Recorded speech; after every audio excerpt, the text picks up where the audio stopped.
Peace Collective, welcome back to the realm of alignment where we unlock the body's hidden codes. Today we're going to be talking about karma versus dharma and the difference between the two. This is a very important conversation to me because I feel like dharma deserves its flowers. A lot of people don't use the word dharma, don't even know it exists. But let's tap in a little deeper into the energy and the terms that we use when it comes to good, bad karma, and then karma itself and dharma. Usually karma carries a more negative connotation behind it, whereas dharma is the good frequency that comes back to you from the good energy that you've put out into this world. Okay? So karma is the echo, and it literally means action. So whatever you put out into this world is just what's going to return back to you. Karma, think of karma as a teacher. Karma is the one that exposes to you and reveals to you where your mind is at and how you're navigating through this world. Your subconscious mind is where you put your intention out behind things that you do and the things that you say. So if you are unconscious of the intent behind the things that you're doing, the things that you're saying, karma is here to reveal to you what it is that your intentions truly were.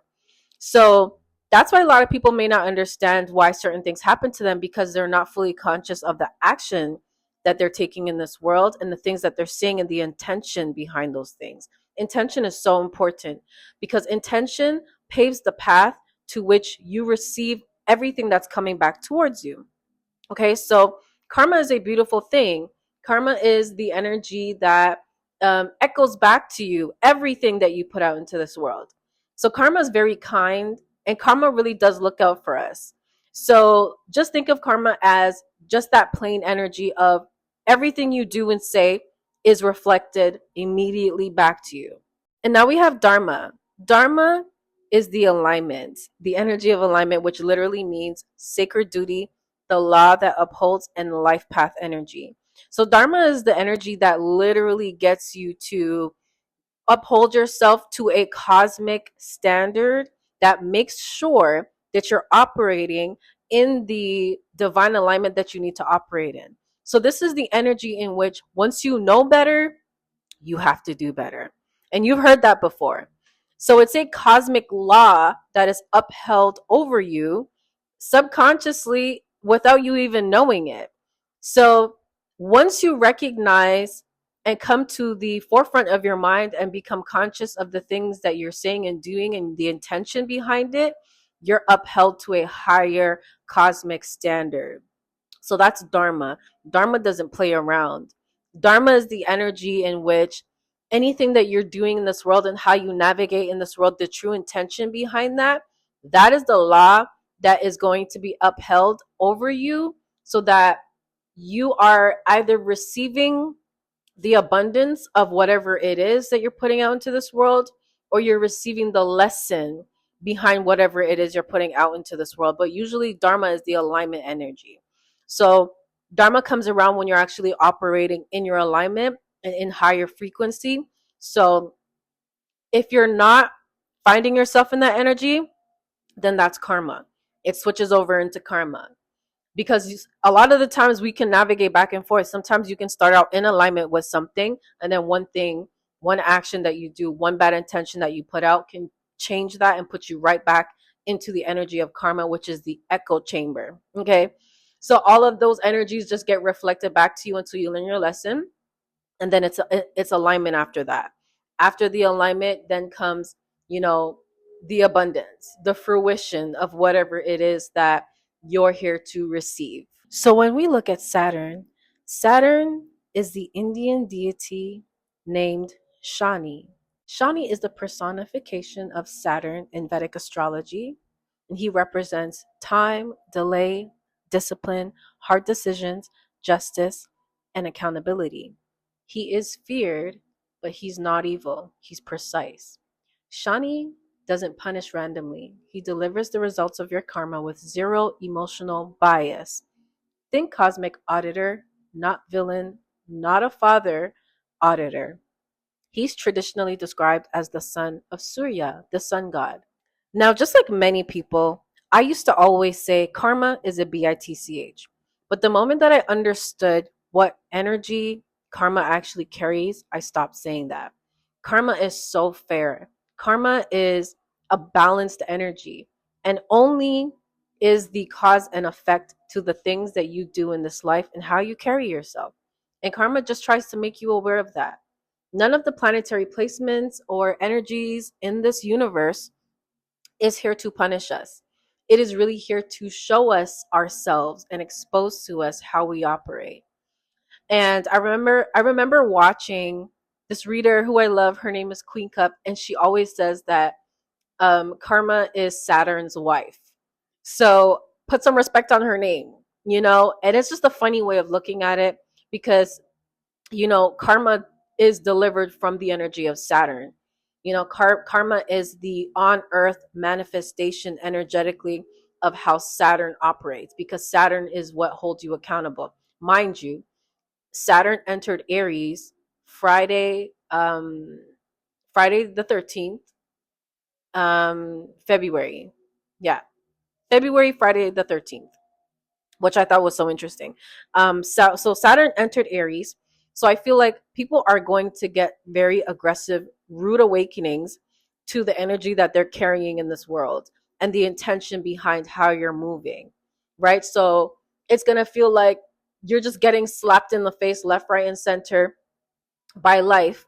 But really, what you're going to have to do, and this is what karma is here to show you, is pull back into yourself and look at yourself.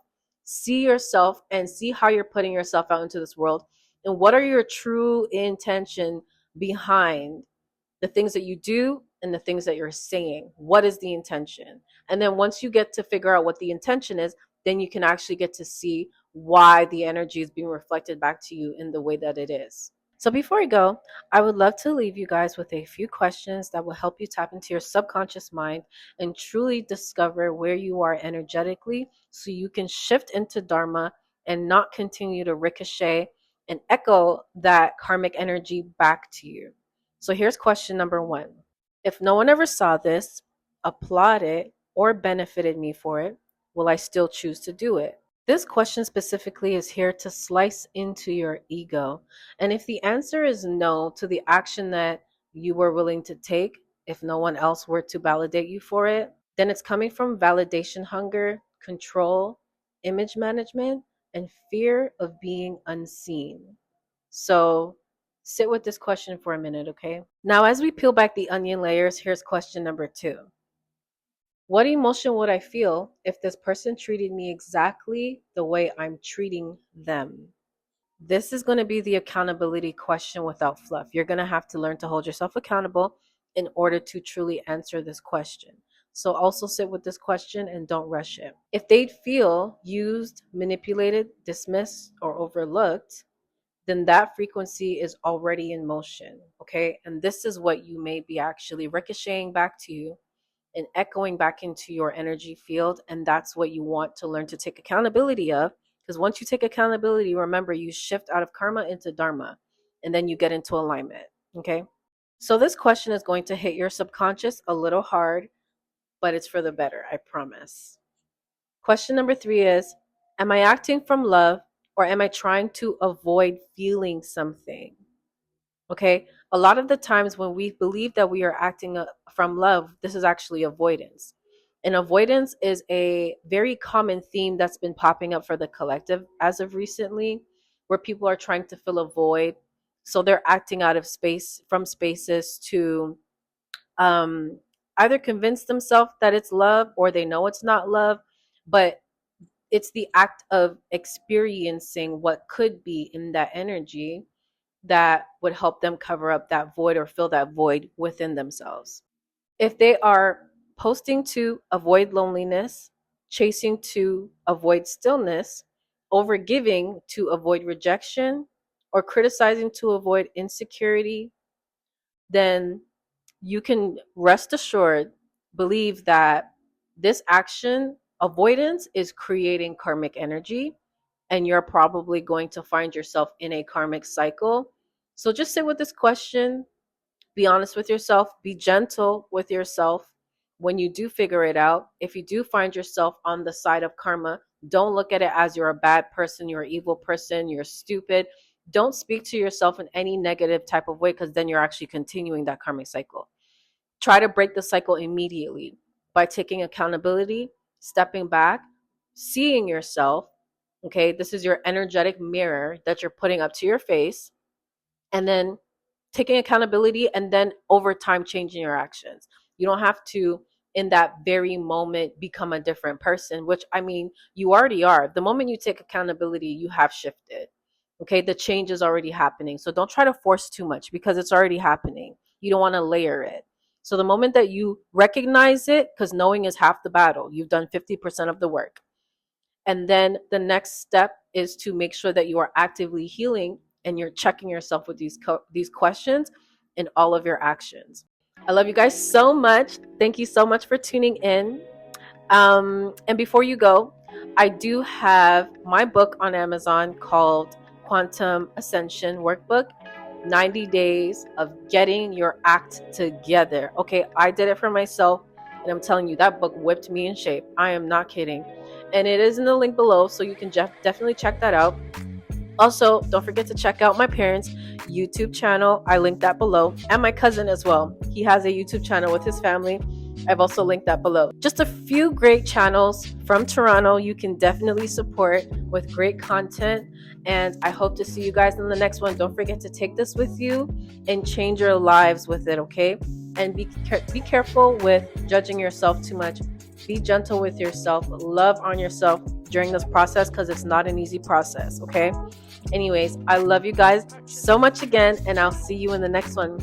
Peace. Aligned, activated, ascended.